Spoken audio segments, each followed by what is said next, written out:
নমস্কাৰ এই মুহূৰ্তত এক গুৰুত্বপূৰ্ণ বাতৰি লৈ ষ্টুডিঅ'ৰ মজিয়াত মই উৎপল দাস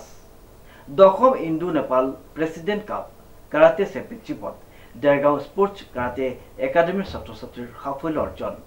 দেৰগাঁওবাসী ৰাজ্যলৈ গৌৰৱ কঢ়িয়াই আনিবলৈ সক্ষম হোৱা খেলুৱৈসকলক উষ্ম আদৰণিৰ লগতে জনোৱা হয় সম্বৰ্ধনা নিউজ ষ্টাৰ বিশেষ প্ৰতিবেদন দেৰগাঁও জ্যেষ্ঠ সমৰকলাবিদ ফিউৰি বৰুৱা চিন্তামণি মহন্ত ৰূপজ্যোতি হাজৰিকাৰ তত্ত্বাৱধানত আৰু নিৰ্দেশনাত লথাগাঁওবাসী ৰাইজৰ আৰু উদীয়মান স্থানীয় যুৱ ক্ৰীড়া সংগঠকৰ পূৰ্ণ সহযোগত গঢ় লৈ উঠা এটি অগ্ৰণী পদ্ধতিগত সমৰকলা প্ৰশিক্ষণ কেন্দ্ৰ দেৰগাঁও ষ্টাৰ স্পৰ্টছ কাৰাটে একাডেমীৰ মুখ্য প্ৰশিক্ষক চেনচাই ৰঞ্জিত ৰিংকু বৰাৰ নেতৃত্বত দল পৰিচালক চন্দন স্বৰ্গীয়াৰীৰ তত্ত্বাৱধানত গত 7 আৰু 8 ছেপ্টেম্বৰত নেপালৰ মেচিনগড় জাফাত অনুষ্ঠিত হোৱা আমন্ত্ৰণমূলক আন্তঃৰাষ্ট্ৰীয় দশম Indo Nepal president cup karate championship 2024ত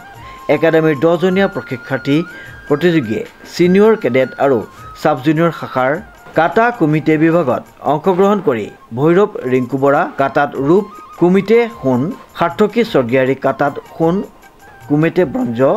Bhargav Rinku Bora committee সোণ আয়ুষী বৰা কাটাত সোণ committee bronze Nabarun Pathak kata ৰূপ kumite bronze Ankita Hazarika kumite ৰূপ Lakshyajit Bora kumite bronze Sudarshan Hazarika kumite bronze Prince Boro kumite bronze Ayushjyoti হাজৰিকাই কমিটিত ব্ৰঞ্জ পদক লাভ কৰে সৰ্বমুঠ 4টা সোণৰ 3টা ৰূপৰ আৰু 7টা ব্ৰঞ্জৰ পদক প্ৰাপ্তিৰে অসম তথা গোলাঘাট জিলাৰ লগতে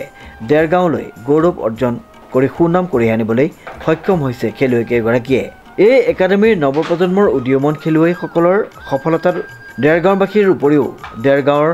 লথাগাঁও স্থিত